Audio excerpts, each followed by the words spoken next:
Ultraman Trigger. The series advertised as Tiga for a new generation. Trigger was met with heavy criticism when it aired. While people had issues with both the protagonist and antagonists, Trigger was primarily a victim of its inability to find its own identity.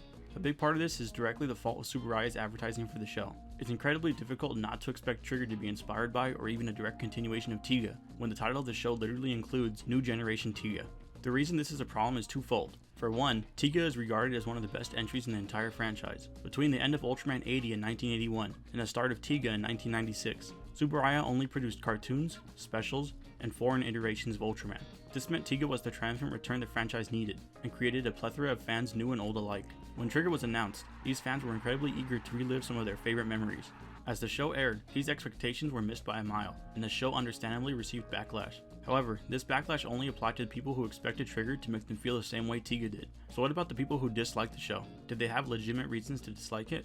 Well, part of that goes back to the identity problem being twofold. The second reason calling the show New Generation Tiga was bad is because it meant the show had to find a way to weave in some aspects of Tiga. If the show was beat for beat the same story with new characters and better effects, it might have worked out fine. The issue though, is that Trigger very clearly wanted to take the story in a new direction. This meant the stories Trigger tried to tell sometimes got blocked or hampered by the need for some sort of Tiga representation. Spoiler ahead, but one of the most egregious of these examples is when the man who funds the new Guts team turns out to be a character from the Tiga universe that ended up in Trigger's universe. Weirdly, he's not a character from Tiga though, just someone they made up who is from Tiga's universe. The reason this can come off as bad is because it feels both lazy and anticlimactic.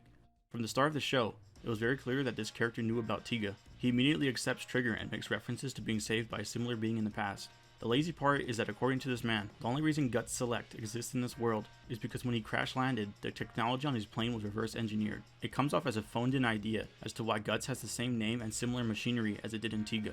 Are we to believe that without this man, this Earth would have never advanced itself? Even though there's a literal alien Metron on the team, meaning Earth has had alien contact, does the fact humans have made Mars habitable mean nothing to their technological advancement? It makes no sense, and it's clearly the story forcing itself to somehow explain why things are similar to Tiga. It feels anticlimactic, because the audience isn't given a returning cast member as this man, and instead are given a new character they never had a connection with. On the other side of the same coin, Trigger has an identity crisis because of its use of multiple episodes focusing on crossover characters. These two crossovers include Ultraman Z and Ultraman Reboot in separate episodes. Personally, I think these episodes are some of the best in Trigger, but they take time away from developing the cast we know, in favor of creating an interconnected Ultra universe. To explain why splitting the identity between references, crossovers, and the main plot ends up making the show weaker, I'm going to discuss the characters now. In Trigger, Guts is comprised of 7 members. One of those is a captain that doesn't do much but isn't a bad character. 3 others are the main characters we follow, and the other 3 are completely useless. These 3 are the pilot Sakuma, remote falcon pilot Nanase, and the alien Metron Marludu.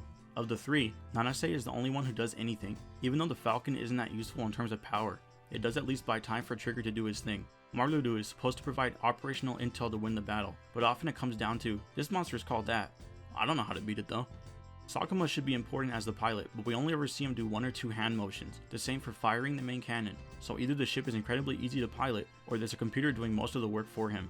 None of these 3 characters get any development whatsoever. The most we get is during an episode when their desires are exposed, but that's so surface level I can't call it anything other than that. Aside from doing little, these characters aren't fun to watch either. Sakuma is way too over the top, Nanase is boring or extreme depending on the scene, and Marludu has very little personality. During a recap episode of sorts, Marludu does have a few funny lines, but 1 episode out of 25 is not enough. In my opinion, removing those crossovers and building these characters would have served the show much better. Now that I've talked about why I think the identity crisis really hurt Trigger, I want to talk about the main protagonist and antagonist, and how they have bad qualities but ultimately still make the show watchable. I know you probably think I'm crazy for saying the show is watchable after berating it, but hear me out. Ultraman Trigger is a flawed show, but it does not deserve the reputation it currently does as one of the worst entries. While Ultraman Trigger himself, Kengo Manaka, is a little annoying with his smile. He is an interesting host, and it's because he handles the weight of his responsibility different than other Ultramen. In most shows, the host finds out they have a responsibility to protect the world, and even though some may struggle to get comfortable with that, they usually just accept the fact and move on. Kengo, on the other hand, accepts his responsibility but bears that burden far more than other hosts. While some people argue that his reason for fighting is weakened by the fact he says he has to do it because he's the incarnation of light, I think this is a strength of his character. Yes, it does remove how he truly feels in favor of trying to satisfy those around him, but is that not how some people genuinely are? This is someone who lived a completely normal life and was suddenly forced into the role of hero and told by everyone that they were relying on his strength.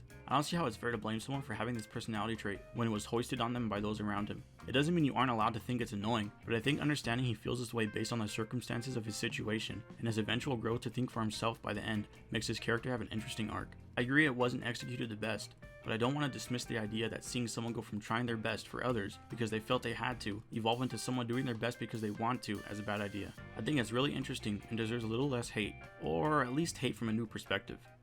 Yuna is another member of Guts that is tied to Trigger's past, who goes on a similar arc, but hers leans more on valuing yourself over the need to self-sacrifice based on a sense of duty not truly your own.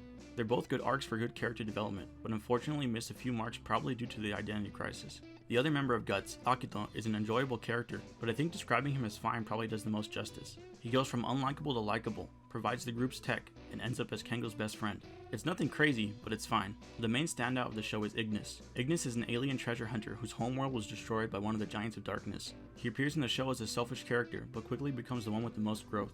Ignis learns to find a new family in Guts for the first time since his homeworld and provides advice and support. He's the funniest part of the show, but somehow even ends up as another Trigger called Trigger Dark.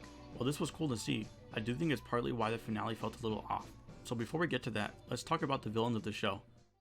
The antagonists of this show, the Giants of Darkness, are Carmida, Dargon, and Hudram. Carmida is the leader and some sort of lover of Trigger back when he was, spoiler, also a Giant of Darkness. Dargon is the loyal warrior that follows orders, but is mostly interested in becoming stronger to fight others, while Hudram is the sadistic and comically evil villain, responsible for destroying Ignis' world. To make it simple, these villains are kinda whack. Dargon is by far the best because he learns that the bonds that tie us make beings even stronger, and ends up as an ally, but even his story is mishandled. He comes off as a lost puppy in some scenes, and in other scenes he is way more comic relief than he is threatening. If the other two giants were great, it would have been fine, but they aren't. Carmida throws way too many temper tantrums and does illogical things. Her primary focus is her love of Trigger, but it comes off as clingy or creepy rather than affectionate. And even if it was affectionate in her past, the story doesn't give any instance of Trigger Dark in that past reciprocating feelings, so we have no idea. Hudram is cookie cutter evil, so he's not written poorly, but he's also plain. Even with all these faults though, these characters are fun to watch and have interesting fight scenes. It's similar to watching the Bayformers movies. We know they don't have the best characters, but we love to see Optimus wail on Megatron. With the cast of heroes and villains shown now, let's circle back to the finale and the build up to it. The reason the finale feels off is because the stakes were placed on the wrong or underdeveloped characters. The first example is Ignis. As mentioned earlier, Ignis has a history with Hudram. This means that one of the three giants is relegated to Ignis and not Trigger by default. If Trigger beats Hudram, then Ignis doesn't get peace for his planet, and the audience would feel cheated. Trigger fighting Hudram never had stakes, because we knew that Ignis would have to be the one to beat him. Dargon was turned ally, meaning Trigger was left with only one true villain he had any meaningful stakes with. This is where another example comes into play. Carmida was not developed enough to hold those stakes. If we had seen a loving relationship between the two, then there could have been an interesting story where the memories of the past make Trigger hesitate. It could have had Kengo try to fight, while the flashbacks reminded him he'd have to kill someone he loved if he fought. In addition, since Ignis became Trigger Dark, it meant Carmida had to feel some type of way about two separate Triggers, thus spending time discussing how that made her feel, rather than building a relationship with Trigger. Ignis' story would have played out the same if he turned into an entirely new Ultra, but Carmida's could have been better in that situation. Instead, we get a finale that's yet another reference to Tiga, and completely removes any notion that Trigger and Carmida would have had an emotional ending. The show tries to end with Trigger holding her as if it's some sort of sad moment, but without any of the development, they don't earn that moment. I think ultimately Trigger feels the most like a popcorn flick, where you turn your brain off and have fun, but when you discuss it any further it falls apart. I do think Trigger has enough redeeming qualities to be watchable and enjoyable, but because most of that is surface level, you really have to go and prepare for an average show, or you'll be heavily disappointed. Trigger does not deserve the hate it received, but it does deserve the criticism. Fortunately, if Decker continues to be good, I think the criticism was heard loud and clear. This video was a lot more off the cuff than my usual stuff, so please let me know what you thought. Do you want more of these rambly opinion pieces, or do you prefer the structured videos? Either way, thanks for watching.